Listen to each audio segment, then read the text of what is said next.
ओम नमो भगवते वासुदेवाय. सार्थ सुबोध ज्ञानेश्वरी. लेखन व वाचन सौ मनीषा भास्कर अभ्यंकर, महाराष्ट्र, मिरज. 416410. अध्याय 11. विश्वरूप दर्शन योग. अर्जुनकृत विश्वरूपाचं वर्णन भाग 5. ओव्या आहेत 307 ते 314 आणि गीतेचा श्लोक आहे 18 व 19. अर्जुन विश्वरूपाच्या आदी मध्य व अंतरहित अशा दर्शनानं भारावून गेलेला आहे. त्यामुळं त्याला विश्वरूपाची जी खरी ओळख झाली त्याचे स्पष्टीकरण तो देत आहे. श्लोक 18.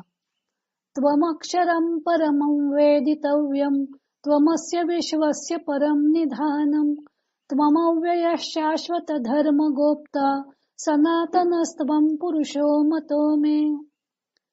वेदांकडून जाणण्याला योग्य असे अविनाशी ब्रह्म तू आहेस. या विश्वाचा अखेरचा आश्रय तू आहेस आणि अव्यय व शाश्वत अशा धर्माचं रक्षण करणारा आणि सनातन असा पुरुष तू आहेस असे मला वाटते. श्लोक 19. अनादि मध्यांतमनंत वीर्यं अनंत बाहुं शशि सूर्य नेत्रं पश्यामि त्वां दीप्त हुताश वक्त्रं स्वतेजसा विश्वमिदं तपंतं.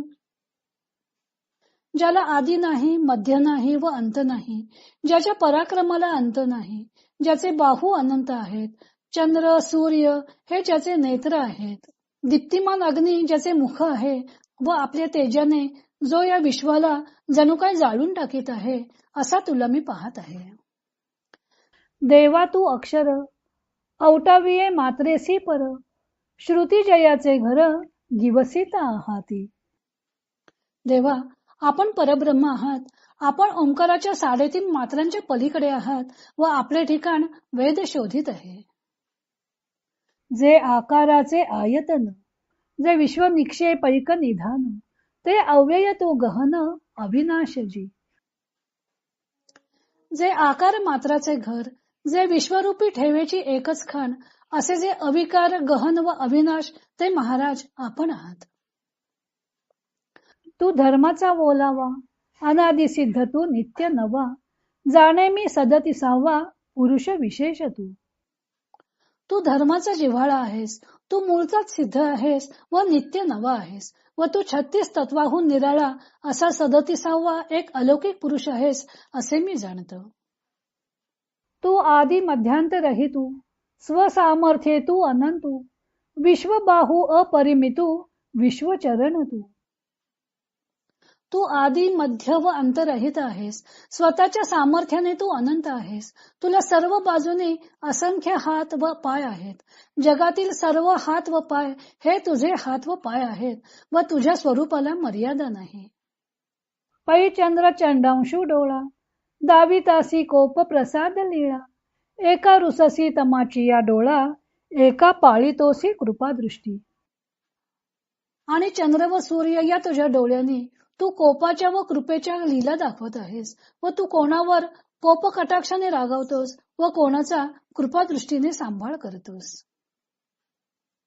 जी एवं विधा तूते मी देखत असे हे निरुते, पेटले प्रलयाग्नीचे उजिते, तैसे वक्त्र हे तुझे. देवा मी याप्रमाणे तुझे स्वरूप खरोखर पाहत आहे. पेटलेल्या प्रलयाच्या अग्नीचे तेज जसे असावे तसे तुझे मुख आहे. वणिवेनी पेटले पर्वत, कवळूनी ज्वाळांचे उभड उठत, तैसी चाटीत दाढा दात, जीभ लोळे. वणव्याने चोहोकडून पर्वत पेटला म्हणजे जसा ज्वालांचा भडका उठतो त्याप्रमाणे दात व दाढा चाटीत असलेली जीभ लोळत आहे. इये वदनी चिया उभा आणि जी सर्वांग कांती चिया प्रभा, विश्वतातले अतिक्षोभा जात आहे. या तोंडाच्या उष्णतेने आणि सर्व शरीराच्या तेजाच्या प्रकाशाने संतप्त झालेले विश्व अतिशय खवळले आहे.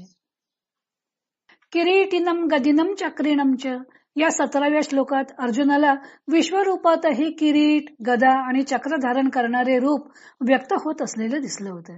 त्यावर ज्ञानदेवांनी टीका केली होती की विश्वमूर्तीच्या वरच्या हातात फिरवण्याच्या तयारीत चक्र सावरून धरलेलं होतं. ते न मोडे खूण ती खूण नाहीशी झालेली नव्हती. किरीट, चक्र, गदा या श्रीकृष्ण रूपातील खुणाच त्याला विश्वरूपातही दिसत होत्या.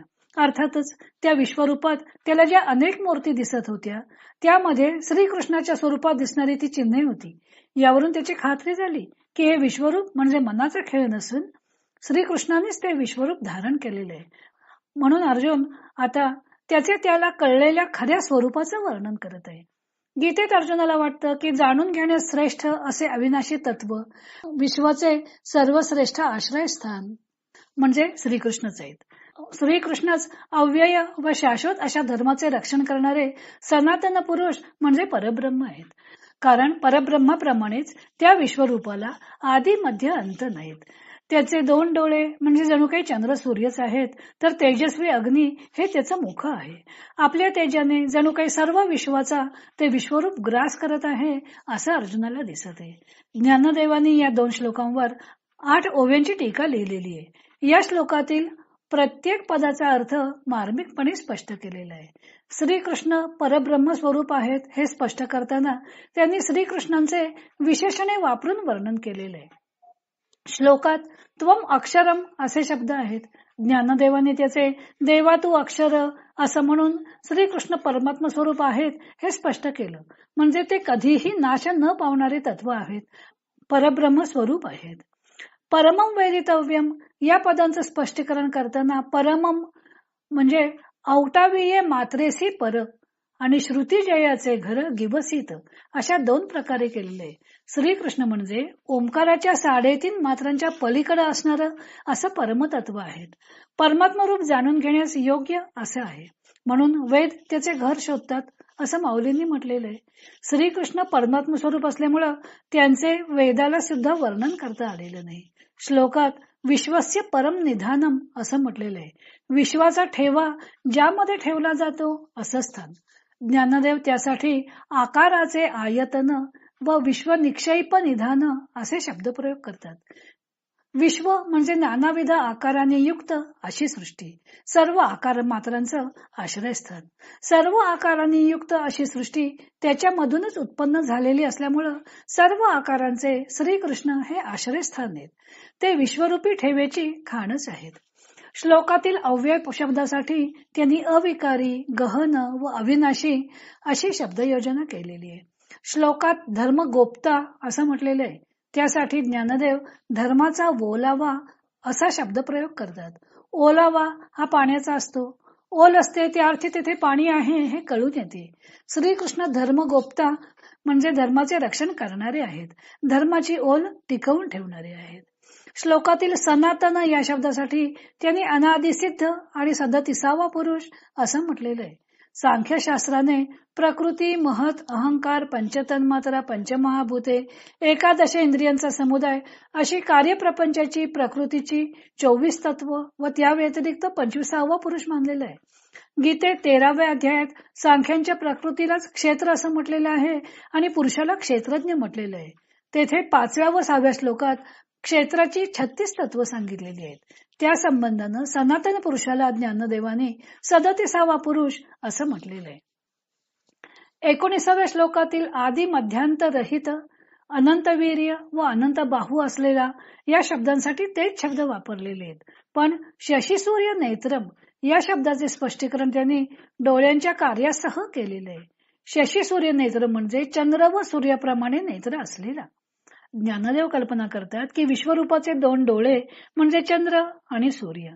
त्यांनी चंद्राकरता चंद्र व सूर्यासाठी चंडांशू असे 2 शब्द वापरून अनुप्रासही साधलेला आहे. चंद्र हा शीतल प्रकाश देणारा, तर चंडांशू म्हणजे चंड म्हणजे प्रखर अंशू म्हणजे प्रखर किरण असलेला, अतिशय प्रखर किरण असलेला सूर्य. या 2 डोळ्यांनी विश्वरूप कोप प्रसाद लीला दाखवते. कोणावर ते विश्वरूप कोपाचा कटाक्ष टाकते तर कोणावर ते कृपेचा कटाक्ष टाकते. सूर्यरूपी डोळ्याने कोणाचा ते रागाने नाश करते तर चंद्ररूपी डोळ्याने कोणाचा ते कृपा दृष्टीने सांभाळ करते. सुरुवातीला विश्वरूप पाहून हरखून गेलेला व आश्चर्यचकित झालेला अर्जुन जसे जसे विश्वरूप निरखून पाहू लागला तसा तसा त्या रूपाचा भयानकपणा त्याच्या दृष्टीपथात येऊ लागला. त्या विश्वरूपाचे मुख त्याला दीप्त हुताश वक्त्रम व स्वतेजसा विश्वम तपंतम असं दिसू लागलं. आहुती दिल्यावर त्वरित ते गिळून टाकणारे अग्नीसारखे व आपल्या तेजाने सर्व विश्वाला संतप्त करणारे असे ते विश्वरूप दिसू लागले. ज्ञानदेवानी या दोन पदांचं वर्णन करताना विश्वरूपाच्या मुखाचे शब्दचित्रच रेखाटलेले. ते म्हणतात की पेटते प्रळयाग्नीचे उजिते. विश्वरूपाचं मुख म्हणजे पेटलेल्या प्रलयाग्नीच्या तेजाप्रमाणे दिसते. वणवा लागल्यावर पर्वत चाहू बाजूने पेट घेतो, ज्वालांचा भडका उडतो, तसे ते विश्वरूपाचे मुख दिसत होतं. व त्यात चाटीत दात दाढा जीभ लोळे. दात व दाढा चाटत असणारी जीभ वळवळत असलेली अर्जुनाला दिसली. त्या तोंडातील उष्णतेने व सर्व शरीराच्या तेजाने विश्व अत्यंत संतप्त होत असतं, असं वर्णन ज्ञानदेवानी केलेलं आहे. अर्जुन आणखीही विश्वरूपाच्या भयानकतेचे वर्णन करत आहे. तो भाग आपण उद्या पाहू.